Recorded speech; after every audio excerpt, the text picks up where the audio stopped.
ये प्यारे बच्चों, आज हम पढ़ेंगे टाइप्स ऑफ सेंटेंस। इसमें मैं आपको बताऊंगा कि सेंटेंस कितने प्रकार के होते हैं और किस तरह के होते हैं। देखिए, affirmative sentence, negative sentence, interrogative sentence और डब्ल्यूएच सेंटेंस। यदि किसी वाक्य में ना शब्द नहीं आता और ना ही कुछ पूछा जा रहा यानी क्वेश्चन मार्क्स नहीं है, तो वो होगा आपका अफर्मेटिव सेंटेंस। यानी ये दोनों बातें नहीं आ रही तो क्या होगा, अफर्मेटिव सेंटेंस। यानी नॉर्मली कोई बात कही जा रही होती है, तो नॉर्मली सेंटेंस में यदि ना नहीं आ रहा, बड़ा ना नहीं आ रहा या नहीं शब्द नहीं आ रहा, नहीं शब्द नहीं आ रहा और क्वेश्चन मार्क्स नहीं है यानी कुछ पूछा नहीं जा रहा, तो वो आपका होता है अफर्मेटिव सेंटेंस। जैसे देखिए, ये लिखा हुआ है, वह बाजार जा रहा है। तो देखिए, इसमें ना तो नहीं शब्द आया और ना ही कोई क्वेश्चन मार्क्स है। इसका मतलब ये किस प्रकार का सेंटेंस है, affirmative sentence. He is going to market. तो देखिए, अफर्मेटिव सेंटेंस हो गया। इसका एग्जाम्पल हो गया अफर्मेटिव सेंटेंस का। यदि किसी वाक्य में नहीं शब्द नहीं आता और ना ही कुछ पूछा जाता तो अफर्मेटिव होता। अब आते हैं नेगेटिव पर। इसमें नहीं शब्द आता है और जिसमें नहीं शब्द आएगा वह नेगेटिव सेंटेंस हुआ। जैसे, वह बाजार नहीं जा रहा। देखिए, इसमें नहीं शब्द आ गया है। तो देखिए, यदि नहीं शब्द आएगा तो नेगेटिव सेंटेंस कहलाएगा। जैसे वह बाजार नहीं जा रहा, तो ये नेगेटिव है। तो नेगेटिव कैसे बनता है, हेल्पिंग वर्ब के बाद नॉट लगा देते हैं तो नेगेटिव सेंटेंस बनता है। ही इज नॉट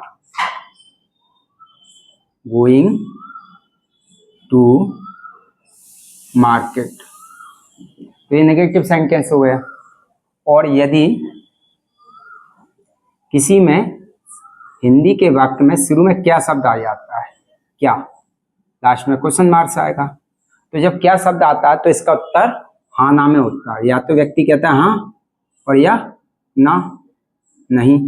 तो इस प्रकार का कोई भी वाक्य जिसमें शुरू में क्या शब्द आता है और जिसका उत्तर हाँ ना में होता है, वो क्या होता है, इंटेरोगेटिव सेंटेंस। जैसे, क्या वह बाजार जा रहा है। तो जब भी क्या आता है, क्या आने पर जो हेल्पिंग वर्ब पीछे आती है वह हेल्पिंग वर्ब आगे आने लगती है सब्जेक्ट के, तो यही बनेगा, लेकिन हेल्पिंग वर्ब आगे आ जाएगी। Is he going to market, question mark. देखिए, अब आते हैं हम डब्ल्यूएच पर। देखिए, अब हम पढ़ेंगे डब्ल्यूएच का सेंटेंस। जब, कब, कहाँ, कैसे, क्यों, कहाँ, क्या, ठीक है, इस प्रकार के शब्द वाक्य के बीच में आते हैं तो डब्ल्यूएच का सेंटेंस बनता है। तो देखिए, इसका फॉर्मूला क्या होता है, किस प्रकार बनता है। सबसे पहले इन डब्ल्यूएच की इंग्लिश आएगी, फिर हेल्पिंग वर्ब आती है, फिर सब्जेक्ट आता है, फिर वर्ब आती है, फिर ऑब्जेक्ट आता है और फिर अदर वर्ड। यदि कब, कहाँ, क्यों, कैसे,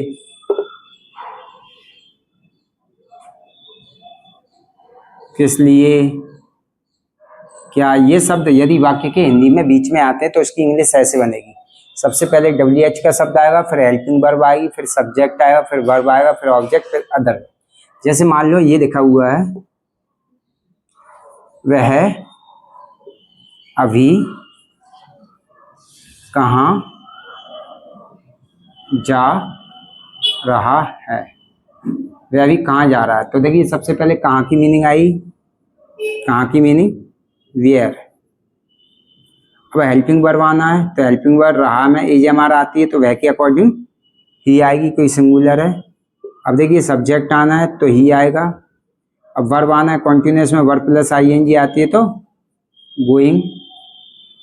इसके बाद देखिए कहाँ जा रहा पता नहीं है तो ये ऐसे ही रहेगा, और अभी अदर वर्ड में अभी आ रहा है तो नाउ, तो where is he going now, ये बन गया। ये कितनी आसानी से बन गया। देखिए प्यारे बच्चों 5 एग्जाम्पल और लिए मैंने। जैसे ये देखिए क्या तुम पढ़ रहे हो इंटेरोगेटिव का, और बाकी के 4 WH के लिए। तुम क्या पढ़ रहे हो, शुरू में क्या है, यानी कि इसका उत्तर हाँ ना में होगा। क्या तुम पढ़ रहे हो, तो या तो उत्तर होगा हाँ और या नहीं। तो इस प्रकार के सेंटेंस में सबसे पहले हेल्पिंग वर्ब आती है। तुम क्या पढ़ रहे हो, यदि ये लिखा होता तुम पढ़ रहे हो तो ये बनता यू आर स्टडिंग, लेकिन क्या लगा हुआ तो हेल्पिंग वर्ब आगे आ जाएगी और यू पीछे की तरफ हो जाएगा, तो आर यू स्टडिंग, ये बन जाए आर यू स्टडिंग। बगल में लिख देते हैं। यदि कोई व्यक्ति पढ़ रहा होगा तो आंसर होगा यस, और नहीं पढ़ रहा होगा तो नो। आर यू स्टडिंग, क्या तुम पढ़ रहे हो। तुम क्या पढ़ रहे हो, अब इसका उत्तर हाँ ना में नहीं दिया जा सकता, क्योंकि जब क्या बीच में आ जाता तो उसका उत्तर हाँ ना में नहीं दिया जा सकता, वो चला जाता WH में।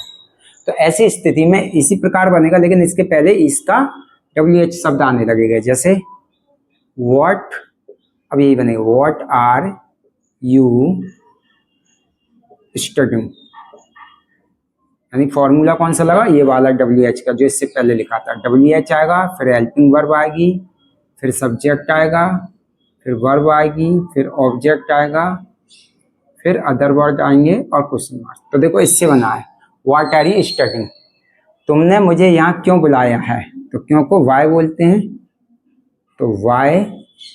अब देखिए हेल्पिंग वर्ब, आखिरी मात्रा ऐसे खत्म हो रहा है, परफेक्ट का है तो वाई हैव आएगा, क्योंकि यू के साथ हैव आता है, यू आने वाला है, Y have you.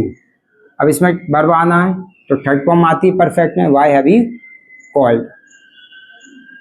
Objective case me आ रहा है तो मी, और यहाँ को here, why have you called me here. तुम वहाँ कब जाओगे, कब की मीनिंग आएगी WH के हिसाब से। कब को बोलते हैं इंग्लिश में व्हेन। गे फ्यूचर इंडेफिनिट है, इसमें विल आता है हेल्पिंग वर्ब के रूप में, सब्जेक्ट रूप में यू आ गया। इसके बाद क्या होगा देखिए वर्ब आना है तो जाने की गो, और अच्छा हुआ अदर वर्ड है वहाँ देयर। तुम वहाँ कब जाओगे, when will you go there. तुमने ये कहाँ से लिया, तो कहाँ से को इंग्लिश में बोलते हैं फ्रॉम वेयर। ये WH का शब्द है एक, तो फ्रॉम वेयर।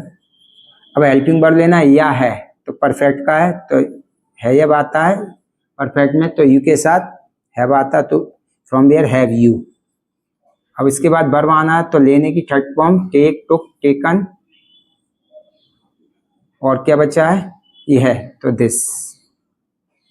तो देखिए ये भी बनके तैयार हो गया।